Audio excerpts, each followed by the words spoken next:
오늘도 하나님의 주권의 일하심으로 우리가 삽니다.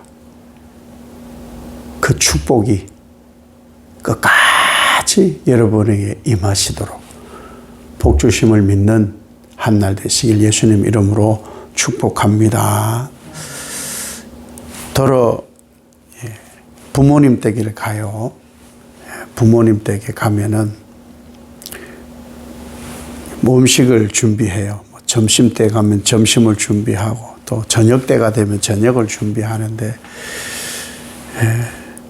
늘 저희 어머니가 하시는 말씀이 그거예요.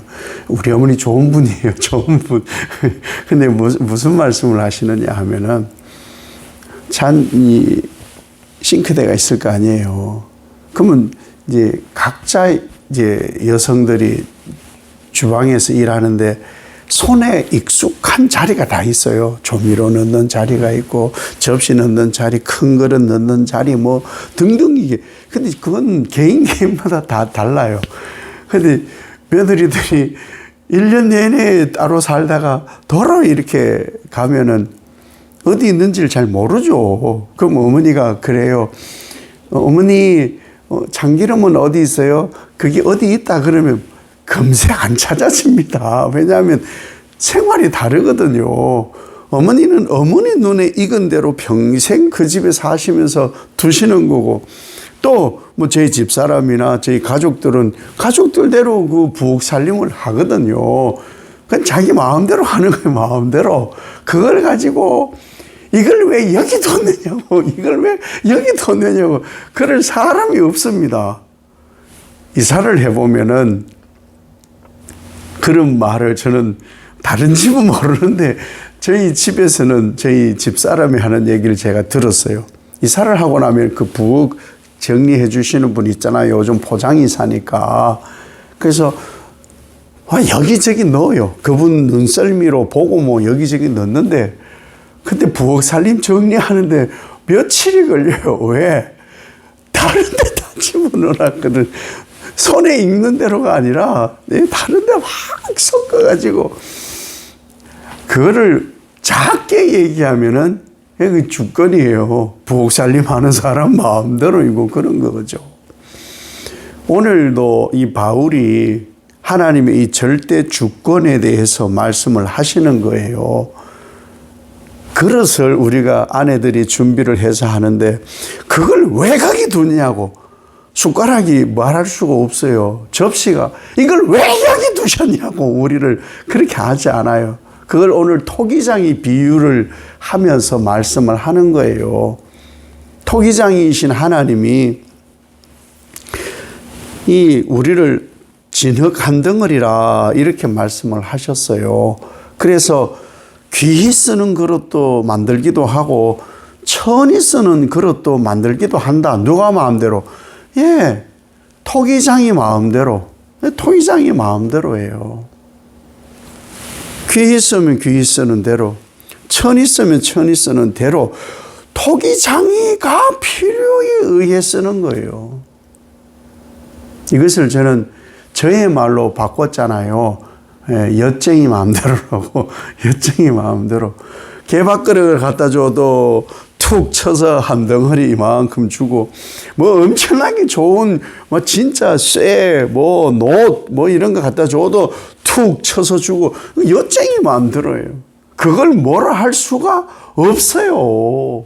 더욱이나 피조물인 우리가 하나님의 하시는 일에 무슨 말을 할 수가 있겠느냐. 하나님이요 나를 쓰실 그릇으로 잡아주시는 것만으로도 감사한 거예요. 그것만으로도. 이 마이크가 있고 이 조명이 있고 이렇잖아요. 여기 이제 우리가 사용하는 것들도 많잖아요. 이런 마이크가 요즘 시끌시끌한 어떤 곳에서 쓰이는 마이크 그보다는 얘가 조금 더 거룩하지 않겠어요? 그것도 거룩한 곳일 수도 있겠지만 곳곳에 쓰임새가 다 있는 거예요. 누가 마음대로? 사용자 마음대로. 사용자. 하나님이 우리를 쓰신다 하면은 뭘 해야 되느냐? 감사합니다. 그러는 거예요. 그리고 혹여 귀하게 쓰이든 천하게 쓰이든 깨끗함을 입어서 쓰이면 되는 거예요. 깨끗함. 처음 여러분 저희 이제 집에는 시골에 가면은 초롱이라는 강아지를 키워요. 저희 집에 그 강아지 밥그릇이 보면은 전에 집에서 쓰던 거예요. 집에서 쓰던 옛날 그 찬합이라고 그랬나요? 그 밥 넣어가지고 다니는 그 그릇. 분명히 그게 밥도 잡섰던 것 같은데 그게 지금은 초롱이 밥그릇으로 되어 있거든요. 예, 그거는 시절에 따라 때에 따라 어떤 것은 귀하게 늘 손에 잡히던 대로 쓰던 것이 점점 밀려나서 어떤 것에 쓰임을 받는 거예요. 아브라함 하나님이 쓰셨고 이삭도 쓰셨고 야곱도 쓰셨고 모세도 쓰셨고 다윗도 쓰셨어요. 다 이런저런 하자가 있어요. 그럼에도 귀하게 쓰기도 하여. 하자가 있는데 가룟 유다 같은 천하게 쓰임받는 사람도 있는 거예요. 그런데 그걸 가지고 아니 나한테만 왜 그러시느냐고 그럴 수가 없다. 우리는 할 수 있는 대로 최선을 다하여 깨끗게 해야 돼. 깨끗게 해야 되는 거예요. 그래야 주인이 쓸 수가 있는 거예요. 주인이. 우리의 할 일은 그런 거예요. 우리의 할 일은. 때로는요, 그 귀하게 쓰던 그릇도 있고, 천하게 쓰는 그릇, 이거 버려야지. 오늘은 말씀에 보면 멸하기로 준비된 그릇이, 멸하기로 준비된 그릇일지라도, 갖다 버리지 않더라. 오래 참으시고, 관용으로, 오래 참으셔서 때로는 더 풍성하게 쓰시려고 참고 참으시더라. 확 버려버려도 될 것을 정말 오래 참고 긍휼로 관용으로 쓰려고 하시더라. 그렇게 한다 하신들 할 말이 없어요. 버려도 할 말이 없는데 요즘 우리 신앙은 버림받아 마땅한데 이만하면 됐다고 하는 그런 교만이 너무 많아요. 우린 버림당해야 될 입장에 있었지요. 그래서 써주시는 거예요. 써주심에. 그래서 할 말이 없어요. 감사할 따름으로 그러고 살아야 되는 거예요. 호세아를 통해 얘기를 해요. 아니 세상에 고멜, 얼른 상상해 보세요. 몸을 팔아 사는 직업 여성, 그런 여성하고도 결혼을 할 수 있겠죠. 근데 언뜻 보편적 그 사회 윤리로 그렇게 하기가 쉽지가 않은 거예요. 그런데 호세아에게 하나님은 그 여인과 결혼을 하라시는 거예요. 왜? 그 여인이 이스라엘이거든요. 누구도 택하지 않아요. 데려다 놓았더니 애 둘 놓고 또 그 자리로 또 돌아가 버리는 그런 여인이었어요. 그런 이스라엘이라니까요. 버려도 호세아가 그러잖아요. 하나님 데려다 왔는데도 또 저런다고. 보세요, 저 사람 안 바뀐다니까요. 네, 그런 입장인데도 불구하고 하나님이 뭐라 해요? 데려와. 값을 치르고 데려와. 그 값 치름이 예수님이고 죽어 마땅하고 지옥 진노로 살아야 되는 이들 불러와 자식 삼아줌이 사랑인 거예요. 그러니 뭔 할 말이 많아. 신앙하면서 교회에서 뭔 할 말이 많아. 그런 게 있어서는 안 된다는 거예요. 교만 때문에 그런 거예요. 실제로 이스라엘의 상황이 어떠냐. 그 자식들에 대한 얘기를 하잖아요. 긍휼히 여김을 받을 수 없는 존재인데도 긍휼히 여겨주시고 내 백성 아니야! 라고 하심을 받아야 되는데, 내 백성이야 불러주시는 것이, 그것이 고멜이 낳은 자녀들이에요. 나예요, 나. 내가 무슨 긍휼을 받을 자격이 있으며, 하나님의 백성, 자녀, 상속자, 사랑받을 자격이 어디 있냐고요. 그런데 남 탓하는 거예요. 고상한 줄로. 우리의 본체는 그렇지 않은 거예요. 지금 계속해서 지금 바울이 말하는 게 뭐예요? 유대인들 자기들만 선민이라고, 고상하다고. 우리는 우리 의로 구원받는다고. 아니에요. 한 사람도 없어요. 그런 사람은 한 사람도 없어요. 우리는 하나님의 택함으로 사는 사람이에요. 하나님이 복 주시는 그 분량으로 사는 사람이에요. 태초 이전에 택함하여 주셨기 때문에, 그럼에도 그거 까마득히 잊고 엉망진창으로 살았던 것이 지금도 우리는 진짜 거시기하고 된장 구분 못하고 사는 게 우리예요. 뭔 그렇게 할 말이 많은지.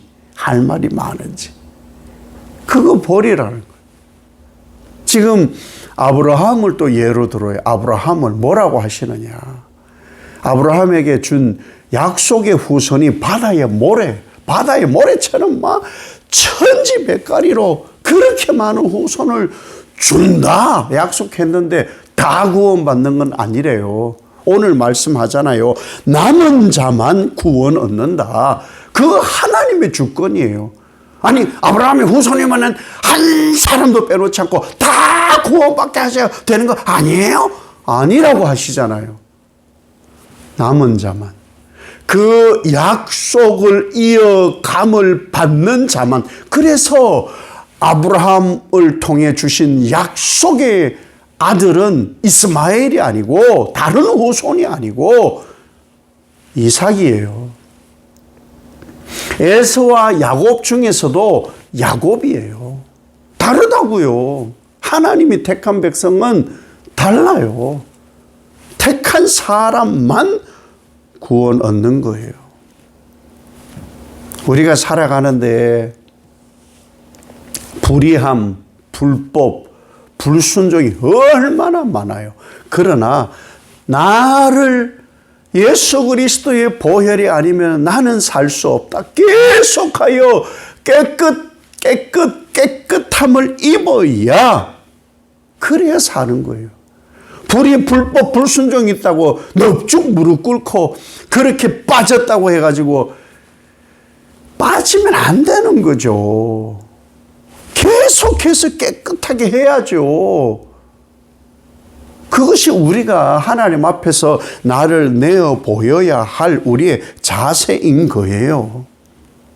그러라고 예수를 주셨잖아요. 그러라고 오직 보혈로, 오직 말씀으로, 오직 은혜로, 오직 믿음으로 살아야 산다고 계속 그렇게 말씀을 하시잖아요.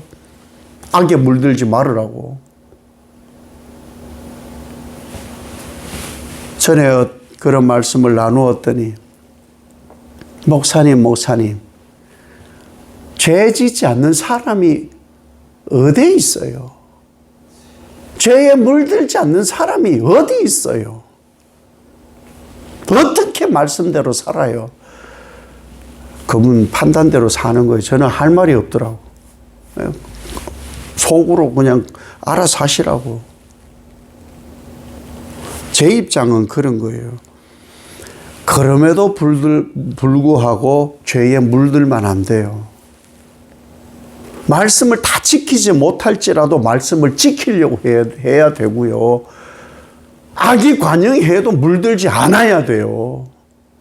그것이 진짜 예수 믿는 사람인 거예요.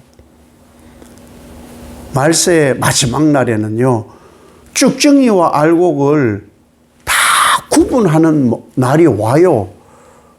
그때까지는 잡초와 이 알고 그걸 같이 키워요. 한논에서 키운다고요. 마지막 날 가야 그것이 구분되는 거예요. 마지막 날에. 우리가 뭐 어떻게 하겠어요? 말씀대로 어떻게 다 사냐고. 그렇게 살아 그러면 뭐 방법이 없죠. 성경은 그런데 말씀대로 살아라 그래요. 그거 뭐 하나님 모르고 하는 소리겠어요? 죄 짓지 않고 어떻게 살아요? 물들지 않고 어떻게 살아요? 뭐 물들지 않고 살아야 돼요. 그런 사람이 천국 가요. 구원 얻고. 그게 성경이 말하는 진리예요. 나라는 존재에 대해서 이사야가 뭐라고 하느냐? 소돔과 고모라예요.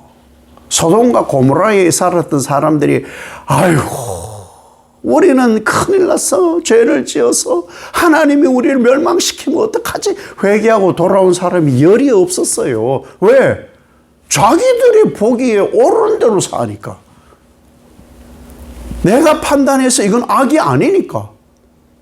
동성애를 하고 남자가 여자가 여자를 악을 악대로 저지른 대로 그냥 그 다 그런 거 아니냐고. 물들지 않느냐고. 물 안 들어야죠. 그것이 진짜 바른 신앙이라는 거예요. 우리는요, 그러한 상황에서도 극소수를 살려내시는 거예요. 같이 멸망당해야 되는데 소돔과 고모라에서 그럼에도 불구하고 극소수를 살려내는 거예요. 사실 그 극소수도 다 살 자격도 없는 그런 불결한 사람임에도 불구하고 하나님은 구분해내셔 주신다는 거예요. 구원받을 자격이 없지만 그 긍휼로 나를 구분해 주셔서 살리려고 하는 거예요. 죽이기가 쉬워요, 하나님은. 그런데 살리기가 더 어려워요. 그 살리시려고 예수 그리스도 그분이 계신 것이고 보혈이 있는 것이라는 것이죠. 오늘 한날 이 하나님의 절대 주권으로 택함 받은 나 얼마나 대단합니까? 그러니 당연히 하나님이 택함 받은 상속자이고 자녀라면 거룩하게 살기를 바라죠. 악에 물들지 않고 말씀대로 살으라고, 그러라고 관리를 해야 되는 것이죠. 그러라고 우리를 살펴야 되는 것이죠. 포기하지 않는 하나님의 사랑과 예수 그리스도의 보혈의 인침으로 우리는 오늘도 그 은혜 안에서 긍휼로 사는 거예요. 주님 오실 때까지 우리는 이 하나님의 도우시는 선하신 긍휼, 그 주권적 역사가 오늘도 임하는 거죠. 그 은혜 내게 넘치게 하옵소서. 이 은혜가 충만하시기를 예수님 이름으로 축복합니다. 아버지 하나님, 바울의 애탐을, 바울의 간곡한 권유를, 하나님의 택한 절대 주권의 긍휼을, 예수 그리스도의 깨끗함을 입고 내가 극소수로 택함 받았지만 그것 자체도 자격이 없으나 하나님의 긍휼 아님이 없다. 택하셨으니 하나님의 거룩과 구별로 살리라. 그 은혜 입어 오늘 한날 복되고 복된 한날 되게 하옵소서. 예수님 이름으로 기도 올리옵나이다. 아멘.